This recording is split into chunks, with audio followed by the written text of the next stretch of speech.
नमस्कार दोस्तों, आज 30 जून है, मंगलवार का दिन है, यानी कि सप्ताह की शुरुआत है और हम आपके लिए लेकर आए हैं एक ऐसी खबर जो कोरोना वायरस के बीच विवादों में फंसी हुई है। दरअसल हर कोई कोविड-19 जैसी महामारी को कैसे भी खत्म करना चाहता है और सब यही सोच रहे हैं कि जल्द से जल्द बस ये कैसे भी इसकी वैक्सीन तैयार हो जाए। लेकिन इसी बीच आई एक भारत के ही बाबा की दवा का कोई भी स्वागत नहीं करना चाहता। आप अच्छी तरह समझ गए होंगे कि हम योग गुरु बाबा रामदेव की कोरोनिल की बात कर रहे हैं।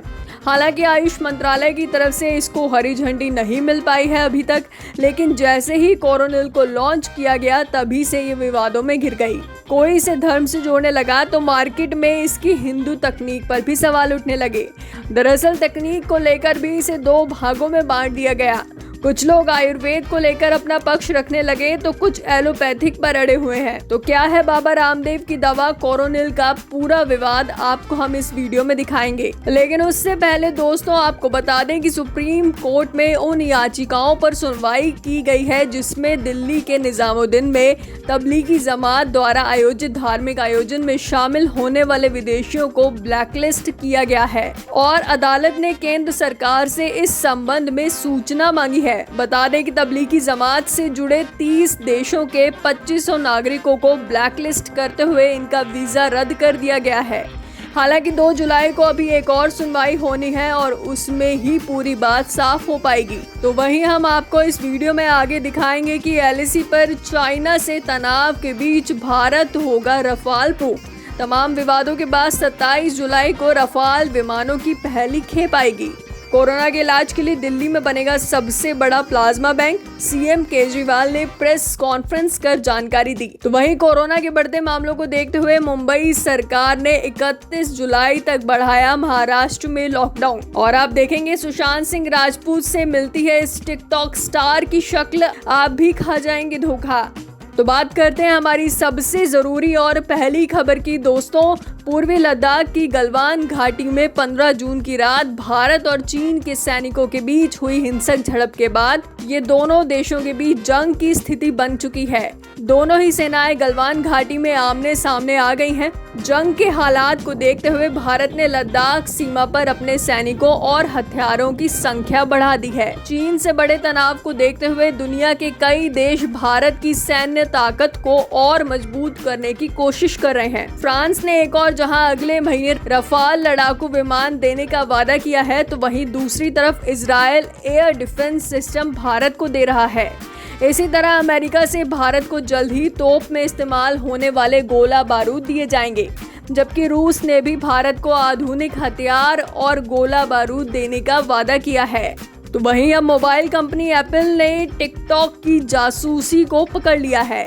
जी हाँ, सही सुना आपने। दरअसल एक रिपोर्ट के मुताबिक टिकटॉक काफी समय से आईफोन यूजर्स की जासूसी कर रहा था।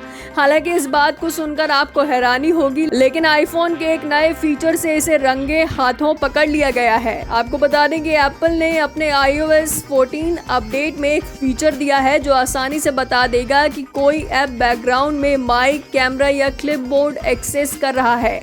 और इसमें अब पता चला है कि टिकटॉक काफी समय से यूजर्स के नोट्स और क्लिपबोर्ड को आसानी से पढ़ रहा था। हालांकि टिकटॉक की तरफ से इसका जवाब भी सामने आया है। टिकटॉक के मुताबिक ऐप में एक अपडेट होने की वजह से ऐसा हुआ था। अगली खबर की बात करें तो दिल्ली में बढ़ते कोरोना मामलों को देखते हुए दिल्ली सरकार जल्द अब प्लाज्मा बैंक का निर्माण करेगी। आपको बता दें कि दिल्ली सरकार देश का पहला प्लाज्मा बैंक बनाएगी। इस बात की जानकारी खुद सीएम केजरीवाल ने दी है। उन्होंने कोरोना से ठीक हुए लोगों से प्लाज्मा डोनेट करने की भी अपील की है।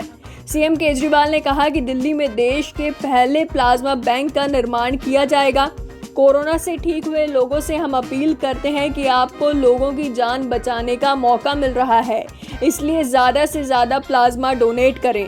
इसी बीच कोरोना से सबसे ज्यादा प्रभावित राज्य यानी कि महाराष्ट्र में इसके बढ़ते मामलों को देखते हुए लॉकडाउन को 31 जुलाई तक के लिए बढ़ा दिया गया है। लॉकडाउन के दौरान राज्य में जरूरी दुकानें ही खुलेंगी। मिशन बिगिन अगेन के तहत सरकार की तरफ से जारी दिशा निर्देश के अनुसार मुंबई और उसके आसपास के इलाके में गैर आवश्यक गतिविधियां प्रतिबंधित होनी चाहिए। इसके साथ साथ बाजारों में ऑड इवन की मौजूदा व्यवस्था भी बरकरार रहेगी। सुशांत सिंह राजपूत की खुदकुशी को 2 हफ्तों से ज्यादा का समय हो चुका है, लेकिन अभी तक उनकी मौत के बाद जहां बॉलीवुड इंडस्ट्री से एक भी शख्स उनके घर उनके माता पिता से मिलने नहीं पहुंचा, वहीं एक्टर नाना पाटेकर उनके परिजनों से मिले और सांत्वना दी। तो वहीं नाना पाटेकर के बाद एक्टर शेखर सुमन भी उनके पटना वाले घर सांत्वना देने पहुंचे। नाना पाटेकर की मुलाकात के बाद ये भी पता चला कि वो सुशांत से सिर्फ एक ही बार मिले हुए हैं और नमस्ते से ज़्यादा कोई बातचीत नहीं हुई।